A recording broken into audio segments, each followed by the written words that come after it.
How's it going, YouTube? Coming today with another video, and today, guys, what I have to bring to you is deck building. Now, deck building is a question that I've been getting so very much, and it's because it's not really clear on how to do it, and there's so many different ways to look at it. So deck building to me has a lot of thought processes behind it and things you have to consider. So today we're going to imagine that there's a YCS this weekend and I'm building a deck for it. So you guys are going to see my absolute raw process when it comes to building a deck. Everything I consider, how I cut cards, how I add cards, everything of the above. So I hope that that does help you, so you'll have a basis even for future formats to come on how to build a deck, because it's honestly one of the most important things that you can have in your reservoir. And if you can build a deck better than other people in that tournament, most of the times you'll just get free wins because you have more consistency, and you get more of your engine out and what you're trying to do with the deck versus someone who doesn't really understand what their cards do. And that's another thing, is that when you are deck building and you're really putting a lot of thought into it, you learn your deck that much better because you really understand how the cards interact with each other, and that's where good deck building comes into play. So today we're going to be talking all about the deck building process. I do want to mention the fact that I'm on my way to 5K subs, and I could not be more happy. You guys have really just made it such a great place to be on YouTube, and just really being able to do what I've always wanted to do. And I've seen this a lot, but teaching is something that I thrive on. I love teaching. I love that a lot of people now are like, hey, you know, I'm doing amazing at my locals now because I know where to hand trap. I just want a tournament because I know how to hand trap now, or I know how to like sideboard for my opponent, and I know how to interact with them. Like, there's nothing more rewarding, and I don't think you will ever understand how grateful I am for that. So this is just another one of those things where I just want to say thank you all, just for being here and letting me be the teacher. It's a lot of fun. The other thing is that my 5K tournament is right around the corner. It's going to be like the second week of November. Nothing is set in stone yet, but it's aiming to be the second week in November. So what we're going to be doing is posting another poll on the community tab and basically asking if you are going to be a part of that tournament. Please only answer that yes if you 100% I'm planning on being there. I know it's a little further out, but it's going to be really basing off of pricing, because if we can hit that 200 cap that I'm looking for, because it was 128, but I just had over 200 people said that they wanted to be a part of it. If we do hit the 200 cap, that I can do some really cool things with pricing. So hopefully that's going to happen the way that I think it will. And the 5K tournament special will go just as planned. I can't wait to see how all of you guys play. I'll be reviewing a lot of your matches, having feature matches. I will need judges, and I'll figure out that whole thing as well. So that's going to be a lot to plan. It's a lot in the back end, so bear with me on that, please. But the 5K special will be coming soon. I hope that you're excited. So the thing that I want to slide on over into now is talking about my first thought process when it comes to deck building. If you're new here, like, comment, subscribe. If you're returning here, always feel free to comment down below. Let me know if I missed anything. Let me know if these really helped you, or if there was a thought process that you had that I might not have mentioned. This is going to be part one for deck building, because there's a lot of other situations that deck building comes into play too that I really want to mention, but I can't fit it all in one video. So today we're just going to be talking about my thought process for a format like this, because there's other types of formats that I'll be talking about as well in the future videos. So the first thing that I really think that you have to consider when it comes to deck building is the top 5 meta decks, because these are going to be the most prominent decks that you play against, and these are going to be the most powerful decks that you play against typically. So the first one here in order is going to be Tri-Brigade, Drytron, Dragon, Shaddoll, Invoke Dogmatica, and then the Virtual World deck. So this is all very interesting because you have to understand that each one of these has their strong points. Obviously, this deck right here is Wind of Turbo, which is super deadly against most decks. You have like the Shen Chuche, which is also very strong. You have like the God end board if you don't open a hand trap against Drytron. But the other thing that you really have to consider when you're looking at decks like this is how much are they played? And I actually have that in order for you. That's going to be Tri-Brigade number 1, Dragon, Shaddoll, Invoke Dogmatica, then Virtual World, and then Drytron. Drytron is a powerhouse, but not many people play it. So it's really just a matter of what are you most prepared for? And it doesn't mean that you should be less prepared for Drytron just because the Tri-Brigade deck is the most relevant, right? You should still prepare for Drytron because that deck is really deadly. But the more that you have to think about is if you go to Original today or YCS this weekend, you're probably going to have like 6 out of 10 games be Tri-Brigade. And obviously there are variances to that, but on an average percentage, we're talking about the Tri-Brigade deck being the most prevalent. So this is something that you really have to think about. And I'll dip back into this in just a minute, because the next thing I want to bring up is what are the top 5 rogue decks, because you also have to consider these. Now you might say like, hey, where's Prank Kids? But so I think that Prank Kids is like 6 or 7 now, and I wouldn't consider them rogue, and I also wouldn't consider them like meta. So like it's meta, but it's not like top 5 meta. So there's like some gray area there that a deck can live in. But as far as like rogue goes, I would say that like Striker, this is not in order, by the way, but like Striker, Mech Knight is super good right now. That deck is just terrifying. The Adagnister deck, honestly, a lot of people stopped playing this deck because they got bored of it, but it doesn't make it any less of a good deck. It still has a lot of extension. It can still kill very good. It can still put up a massive towers that can be very hard out sometimes. Then we have Geist and then PK. And a lot of people might say like, oh, PK isn't rogue. It's in the gray area with pranks. Kinda. I would still put it in like the rogue category. Like even I put Striker in rogue, right? Like this is still one of those things. So kind of take that as you will. But we have to consider these types of decks when it comes to deck building, because there are different strategies. Now you might not think of Mech Knight and be like, okay, I don't have to like prepare for Mech Knight. But you should at least be like aware that it's a thing. And like, especially right now, it's ramping up to be a pretty common deck. The other thing too is like Geist is very popular amongst trap builds. This is something I would consider thinking about. You might play against PK. There might be like 1 or 2 in Attorney. Same with Striker. There might be like 1 or 2 in Attorney. These are things you really do have to think about, because they are prevalent enough, but they're still sliding into that rogue category. So the other thing I want to mention is that there are certain boards that you'll have to play around when it comes to certain decks. So I did mention here, I think 6 decks, I want to say. So you have like the most consistent hand with Virtual World, which is like Shen Shen and the Chuche. And then there's like God hand, where they'll have the Shen Shen, the Chuche, the Crystal Wing, and then they'll have the Dragoon or the Caliga. So it really depends on like what they go for. But they'll have this or the Caliga with all of this from the God hand. So that's like cracked hand, almost no interruption. They're able to go off completely. This is a board that you should be expecting to play against.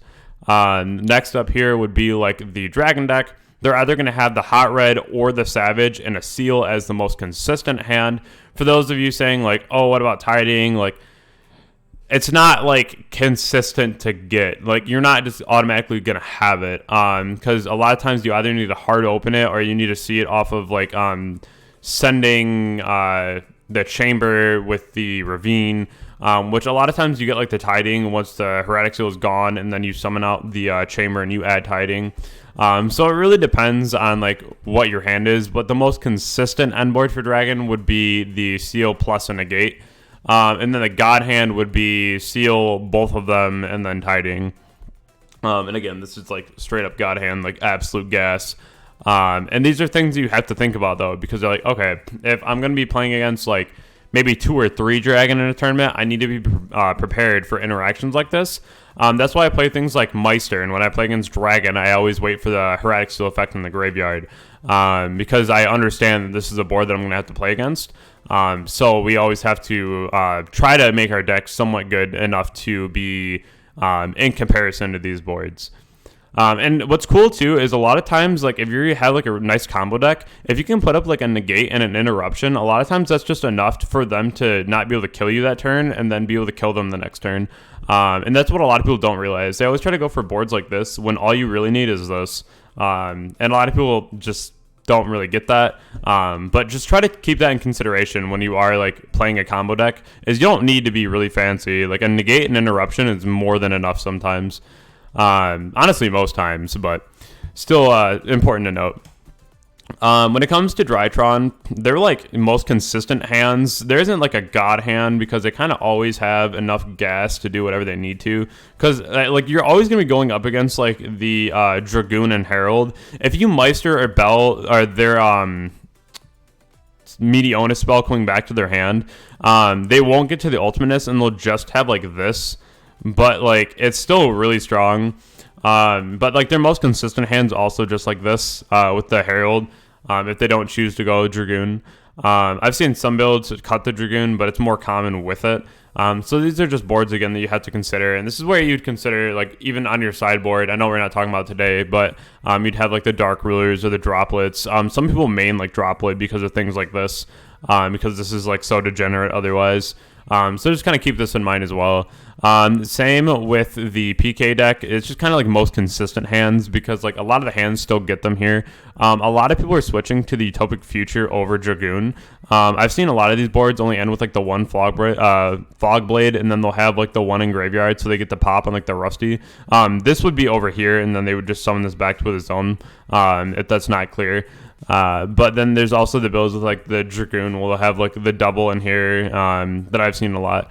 But these are just like really consistent hands that you should be aware of in this kind of a deck. Against Flunder, since this is like a newer deck coming out, I figured I'd mention it. Their God Hand or like most consistent hand, honestly. Like if they get like Bird plus Field Spell, this is all happening. So they'll have Field Spell, City, and then Empen with the Barrier Statue. So if you normal summon, they can activate the map. Or if they pop the map or what have you, then they can activate Dreams and normal summon. And then this is a Book of Moon effect for their entire board, which is pretty crazy. And then this thing's a skill drain, and then no summoning, like special summoning.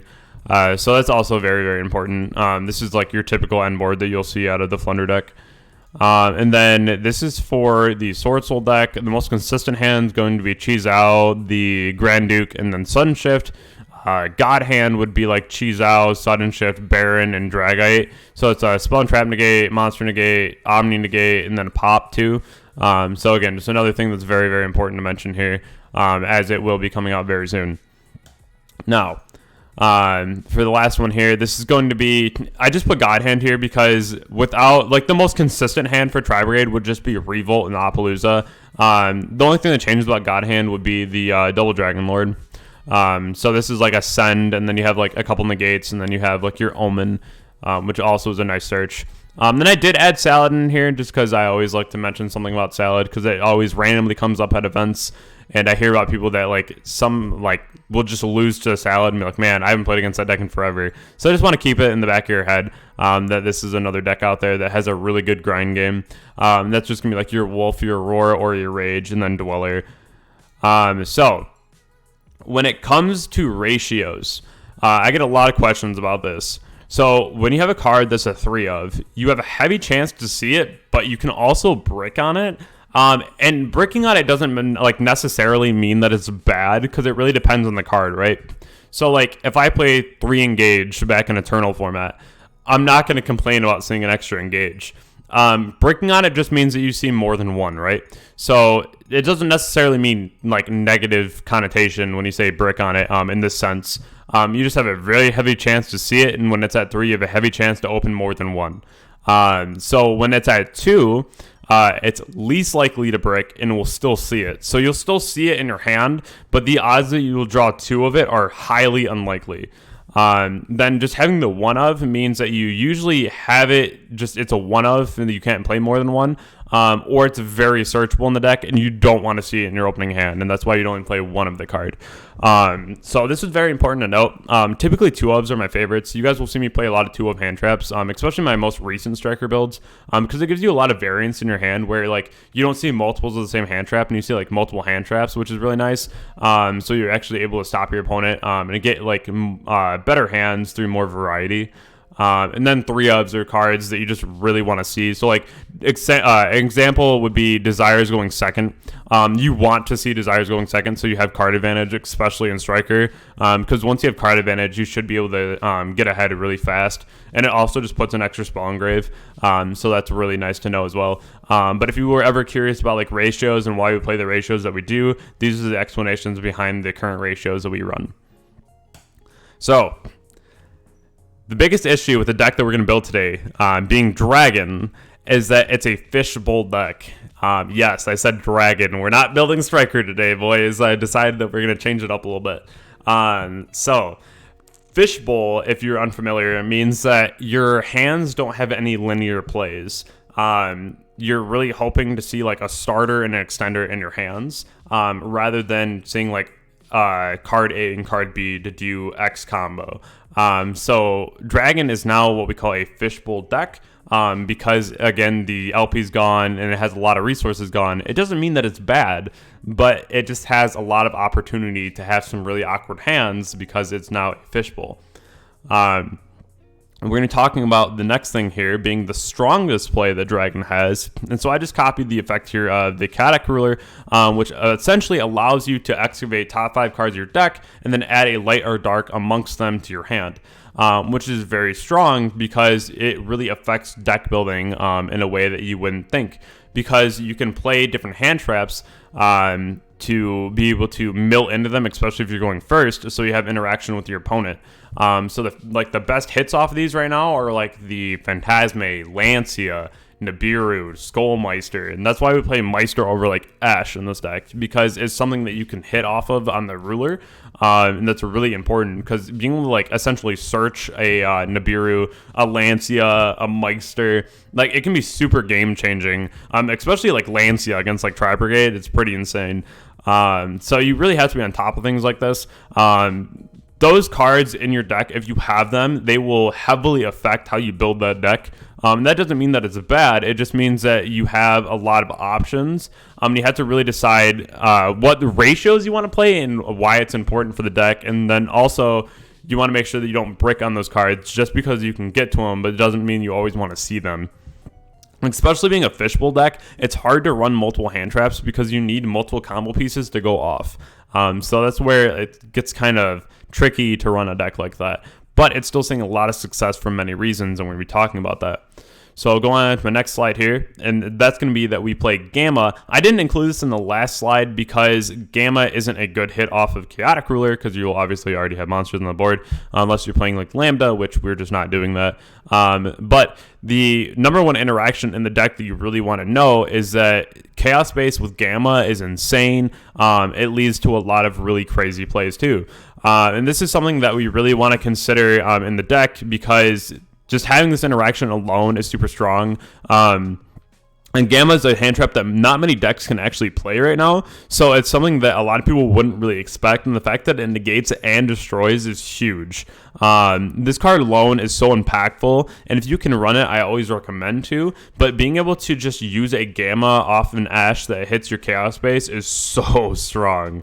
Especially because of cards like our Chaotic Ruler over here. So very, very cool. So the first thing I want to talk about is adding your important interactions first. So what I mean by that is that we have our Gamma and our Chaos Space because this is like one of the best interactions we have in the deck. If we were activating a lot of cards from our hand before we activate cards on the board, that we want to make sure that we have the Gamma there to protect it. The other thing is we are running the one of Nibiru, the one of Phantasme because it is pseudo searchable through the Chaotic Ruler. And then we're also just playing 2 of the Meister because it is a very good hand trap in the current format. Again, you don't want to open up too many hand traps because you need a lot of gas to go with the deck now. But it is still very important for you to have things like Meister because it's a very, very good hand trap. And people might not have that in right now for the crossout because it's just a less likely one to have. But it's still a very strong hand trap as it affects multiple decks right now. Again, that Mediona spell in the grave in Drytron, any Tri Brigade name that goes off in the graveyard, things that happen in Dragon, like if your opponent's doing them. If you clear a Skystriker link and you Meister their Ray, like Meister has endless application. That's why I really enjoy it myself. And plus it's a dark, so you can get to it off of your Chaotic Ruler. So again, just adding in all the important interactions first. And these are the easiest cards to bring in and out of the deck, especially the next slide here, which will talk about adding any utility that you want next. So I really like having a 39 card deck when I can. So I play Upstart. I really like Call by the Grave and Fishbowl decks because you want to make sure that your plays are going off. And then you have 3 Imperm because Imperm is a really cracked hand trap right now. So again, the first 2 lines of cards here that you see are the most easy things to pull in and out of the deck because they don't really need to be there, but they are really nice for you. Like you could cut Imperm, you could cut like the Upstart out of here, and you'd probably be fine if it was warranted to play other cards. That's why I like adding these in first because it gives you a sense of like, okay, I don't really need this. So if I find another card that I'd rather play instead of that, like if I would rather see like an extra copy of X card in my hand, then I can just cut the other card because I'm like, all right, I'd way rather see this instead of this. And that's a really easy way for you to be able to just cut cards out of your build, being like, okay, this is way more important than this. Let's get rid of this. Let's put this in. And so you have to really just kind of map out your utility first and then add in the engine so you know exactly how much of each you want to play. The next thing is add cards that are basic to the archetype. So for me, what basic cards would be playing Tracer, the Heart and Soul of the deck, playing like the Quick Launch. We always play the Boot Sector or Ravine. And then we play like the 3 1-ofs. We're going to play like our Quad Boral, our Hieratic Seal. And these are all basic to the deck, right? So these are things that we want to play. Our Striker Dragon, our Rom. But there's always a little bit of something to like your own pizzazz that you put into a deck, right? So adjust the ratios to your liking and realize the deck's issues, right? So for me, I realize that the deck's a fishbowl. So you're going to hear me saying that a lot. But you want to see the most consistent hands with the most available plays to you. So what I mean by that is that I'm going to play 2 of the level 1, 2 Abzorouter, 2 Tracer. I'm also going to play 2 Hieratic Seal and then 2 Quad Boral because these are all very good cards in the deck. They all solve the main issue of the deck, and it really allows you to extend and grind with your opponent because the more times you can resolve your Tracer, for the better. You also have a lot of ways to see your Tracer in your deck, and you don't want to like brick on seeing a Tracer. So playing 2 is openly fine because you have 3 Quick Launch, you have 2 Abzorouter, you have like the Ravine. So when you already have so many ways to a card, you don't need to play 3 of it because then you're running into issues of seeing multiple in your hand, and that can auto make you lose if you don't see enough playable cards in your opening hand, especially going second. The next thing here is add in your extenders and your counters to the weaknesses of the deck. So one of the biggest weaknesses of the deck is Nibiru. How do we counter that though? So we're going to add in Red MD because if you're afraid of Nibiru, the first thing you do is put a Hieratic Seal. And if they Nibiru you at any point, then you can go ahead and summon Chamber from the deck. You can add your Tidying, or you can summon something different, and then you can go ahead and use, or you can go ahead and summon the Red MD, and then Red MD can go ahead and bring back 1 monster, and then summon the other Hieratic Seal, and then you can put up another one. But if you already had extension in your hand, you might even just go ahead and summon out like the Chamber, and then go ahead and add the Tidying, just so you have an additional piece of extension for your opponent. Because it always depends on what you're playing against, right? If you're playing against like Mindburn or something, then you just summon this and get this. But it always depends on what you're playing against about what you're going to summon. That's why I really like Chamber in the Red MD because it allows you to play through Nibiru and also just have an additional interaction with your opponent. Especially the Red MD being able to put up another seal right after is super strong. And also being able to summon this and like bring back your Tracer just gives you a lot of endless plays. Things like Nocto Vision is also really solid here because it's just a free draw, free protection of a back row as well. If you guys didn't know, there's another effect of Nocto Vision that if they target your back row, then you can like banish Nocto Vision and save your back row, which is really cool. We're going to add in our Collapse Serpents. And I also added in the second Quad Boral though, because it's like a really good extension of the deck, and this card's pretty cracked. So the next thing I want to talk about here is add any more power starters or power 1-ofs. So you're going to see me add my 3 Safer and then my 1 Levineer here because it's super strong. We don't play Brotar anymore because it's just another card that's getting ripped out of our hand that we don't necessarily want to see because in these types of decks, you want to hold as much card advantage as possible. So you don't want to get rid of them as much as possible. So like cards that we have now don't really make you lose anything. They only make you gain. So we've wanted to get rid of the cards that make you discard as much as possible. The only exception obviously being like the Ravine. But other than that, everything now just kind of makes you go very plus. And so now we're going to make the deck a little flush. We're going to be showing you how we build like an extra deck now. So we have like our 2 Negators because this is like the end board of the deck is going to be like the Seal, Savage, and the Hot Red. We have our Chaotic Ruler, which is the heart and soul of the deck. We have our 2 Win Cons. We have our Appaloosa against like the combo decks, and then like the Unicorn to boost up the access code. And so this is where we really just start adding up the extra deck and making sure everything looks good and that we are prepared for anything coming out on the next event that we go to. So again, we have like our multiple copies of the Rockets. We have a good lineup of the hand traps so far with the Meister, the Nibiru, the Phantasme, the Gamma. And if we do decide to play things like cross out on the side, we have easy side outs for those. And they're just at one of slots, so we can put in other things that are really affecting us. But if we do feel like they are on Nibiru games 2 and 3, we can easily put in 3 cross out because we're already main decking the 1 Nibiru. So there's a lot of things you have to consider when it comes to deck building that I do hope that this type of video does help you with, because there's a lot to consider.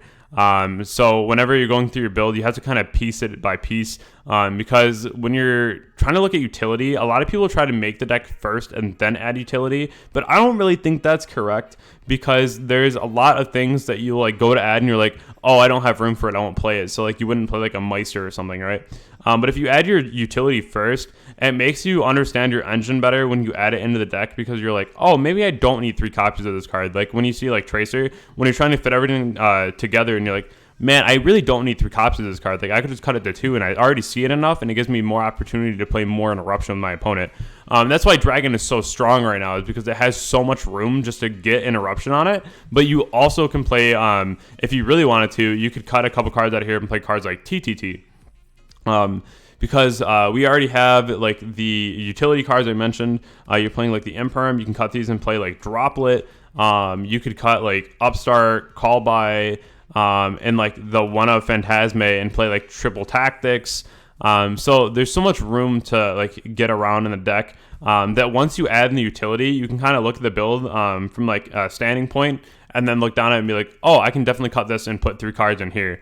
And that's where you should always like make a deck and then play like 10 games with it, realize what's working, what's not working, and then start moving cards around and seeing what fits you better. Because new events right now, like a lot of people might be playing around super heavy on the TTT, so maybe not playing it's fine, but it's also just one of those cards that's one of the best cards in your deck or one of the worst things you've ever seen. And only people who play the tactics so far will understand that statement, but once you start playing it, you'll know it's either amazing or horrible.